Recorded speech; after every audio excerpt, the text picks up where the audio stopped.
Le Livre du ciel, tome 19, 13 mai 1926. La sainteté est dans l'accomplissement de son devoir, image de celle qui opère pour des raisons humaines et de celle qui opère pour faire la divine volonté. Comment notre Seigneur est le battement de cœur de toute la création. Je faisais mon adoration habituelle à mon Jésus crucifié, et en priant je sentais mon doux Jésus près de moi.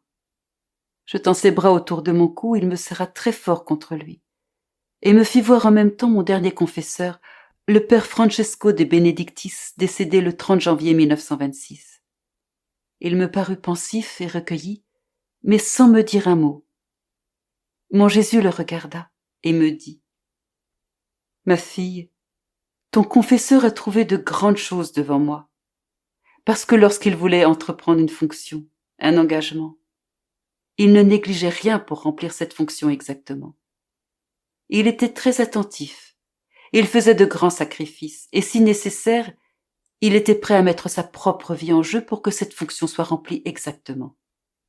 Il craignait qu'en n'exécutant pas comme il le fallait sa fonction dans les œuvres qui lui étaient confiées, il pourrait être lui-même un obstacle à ses œuvres. Cela signifie qu'il avait conscience de la valeur réelle de mes œuvres, et son attention attirait les grâces nécessaires pour l'accomplissement de sa fonction. Cela ne semble pas être grand-chose, mais tout est là. En fait, lorsque l'on est appelé à une fonction et que l'on remplit les devoirs appartenant à cette fonction, cela veut dire que l'on agit pour Dieu. Et la sainteté est dans l'accomplissement de ses devoirs. Il est donc venu devant moi avec l'accomplissement de ses propres devoirs qui lui avaient été confiés. Comment ne l'aurais-je pas récompensé comme il le méritait ? Pendant que Jésus parlait, le confesseur semblait être plongé plus profondément dans son recueillement et la lumière de Jésus se reflétait sur son visage. Mais il ne m'a pas dit un seul mot.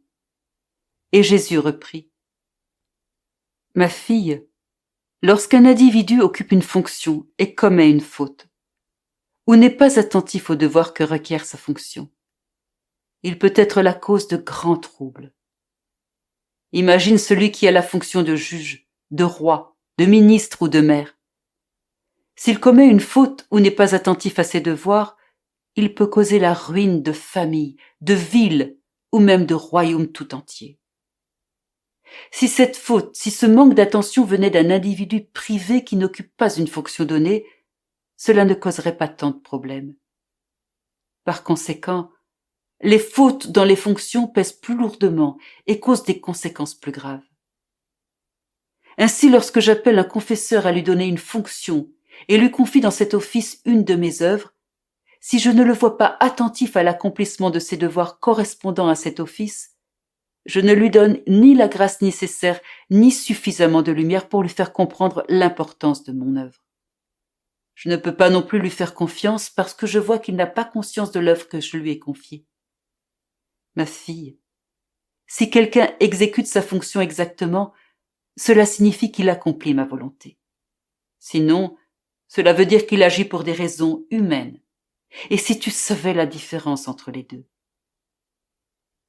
Pendant ce temps, je voyais deux personnes devant moi.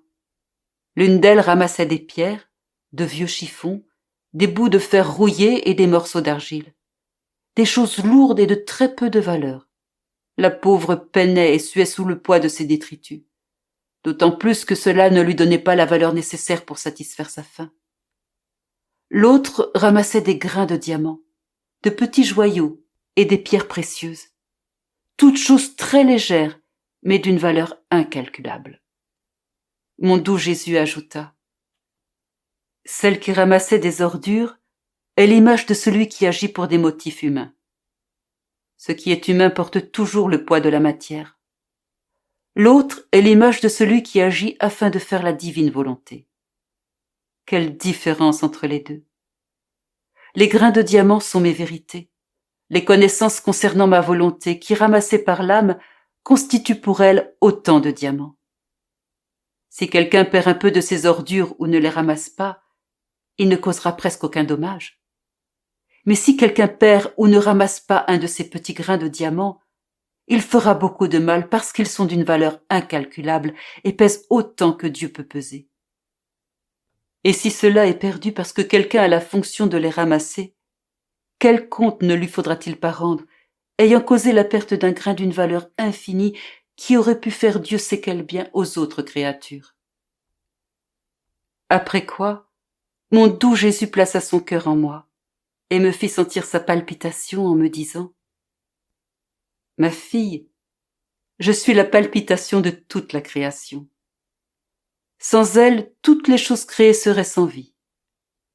J'aime tellement celle qui vit dans ma volonté que je ne sais pas être sans elle, et je la veux avec moi pour faire tout ce que je fais. Ainsi tu palpiteras avec moi, et parmi les nombreuses prérogatives que je te donnerai, il y aura la prérogative de la palpitation de toute la création. Il y a dans la palpitation la vie, le mouvement, la chaleur.